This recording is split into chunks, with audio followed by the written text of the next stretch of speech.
We said, you guys got a little bit of upside there, which you might want to know, so they're very anxious to get working with us. So, and again, this is a very large project. It's an industrial metal. It's an infrastructure metal. And again, like I said, it goes into everything. You know, aerospace, aircraft, cars, EV batteries. All your electronics have it.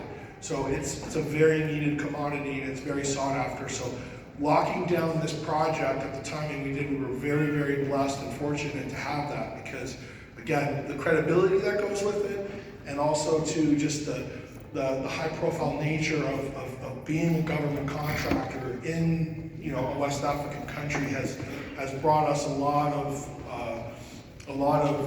opportunity and a lot of credibility. And so if you could take a little bit of time and one of the things, again, as we talk about the difference between the digital side and the physical side, is having the community understand the scope of what it is that you especially have been doing there in Africa and the partnerships that you've been raising.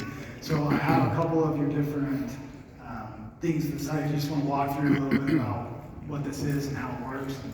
Sure. So we, when we were in Ghana, we had a group with us. Unfortunately, we were going to go to the mine, but it so happened to fall on a schedule where they were blasting on that particular day, opening up some new resources to actually mine. And there's some EPA requirements of, like, you know, dust in the air that wasn't healthy, and so you can't get near it. So we didn't get a chance to go. But this is from the initial site visit that we did. We put this report together, which just shows kind of the scope of how big this is. So these hills, I call them hills, they're like basically foothills or mountains that are essentially just, you know, chock full of bauxite. And this conveyor belt that brings the crushed rock down to the processing center, and then you'll see these large stockpiles of bauxite that get trucked to the port and then get basically put into boats and shipped off to other countries for processing.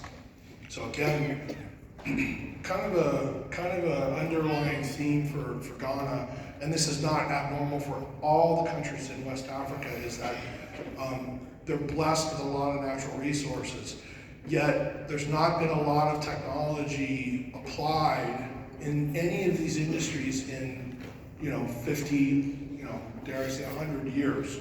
So for us to come in and say, hey, we can simply help you achieve a better yield by implementing this technology or doing this, you know, they're all ears, because it just creates more efficiencies, which creates more value for everybody involved. That trickles all the way down into the communities in which we operate.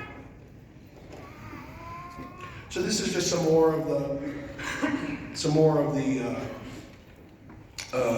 the processing of the bauxite that they have, and I've highlighted here the trucks. They have 200 of these lorries that they take. I think it's about 150 kilometers from the mine to the port to where they export it. So we've been working on trying to help them come up with a better plan and maybe bring some refining technology to the mine to even better help them process it to at least the next level, so that it's not so much raw material having to move all this distance across, which is expensive because diesel fuel's going up, the roads are not so great, and let's face it, you know, trucking more 150 kilometers is, you know, a carbon heavy process. So one of the questions that I got asked even here in the break, why would a company like this be willing to give us a royalty on production? Well, because we can go in and we can tell them exactly where they should be mining.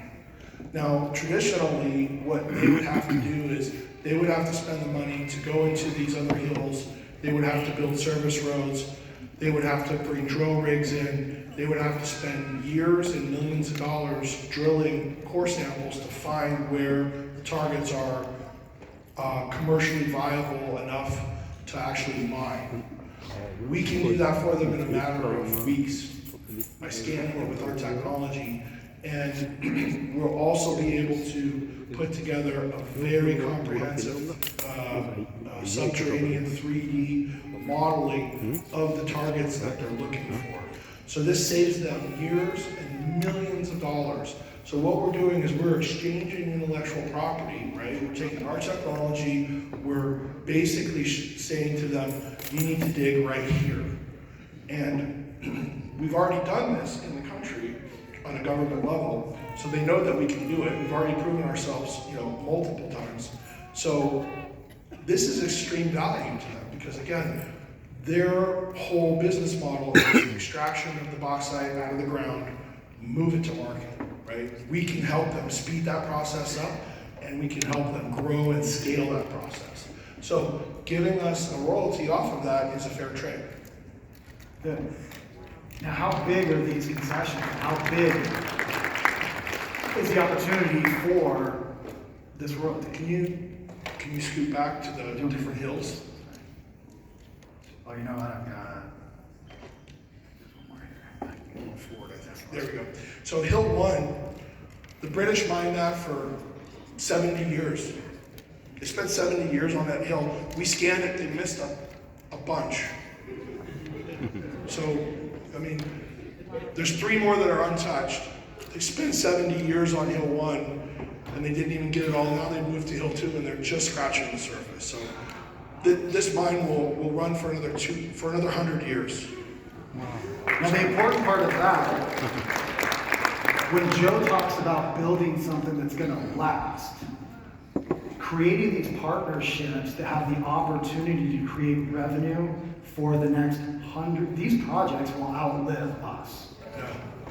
That's important. So the importance of ALUM was that the longevity of it, and that was really sometimes we're not, we'll get better in 2023 about articulating the why of it all. But again, once you put these royalties in place and the smart contracts are basically being fed the royalties to go into the secondary markets, buy the coins out and burn them, never to be seen again, which increases the supply-demand value, as Jake was telling you earlier. This will go on for decades. And this is just one project. If we can do this for the Ghana Bauxite Company, guess what we can do next door in Mali? They have bauxite too. And they're already knocking on the door saying, hey, we got wind of what you're doing. We're like, okay, well, we'll get there. People are coming to us faster than we can get to them, that's the point. Yeah, I mean, as we said, we're playing catch up on the physical side. We didn't know, and thankfully, this is the reason why we're all in this room, right? And part of that success is due to you folks, right? Because you guys are the fuel that's putting the energy into the debt box. And allow us to be able to go out and put projects together, accumulate these royalties, and it all comes back full circle to everybody in this room.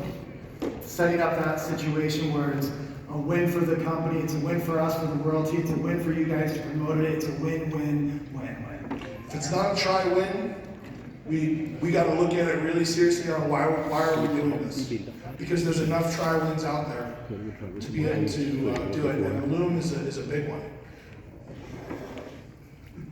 So, aluminum, again, there's not as much for us to announce in terms of future, but we wanted you guys to have a real world vision of exactly what's going on behind the scenes, what's feeding these projects.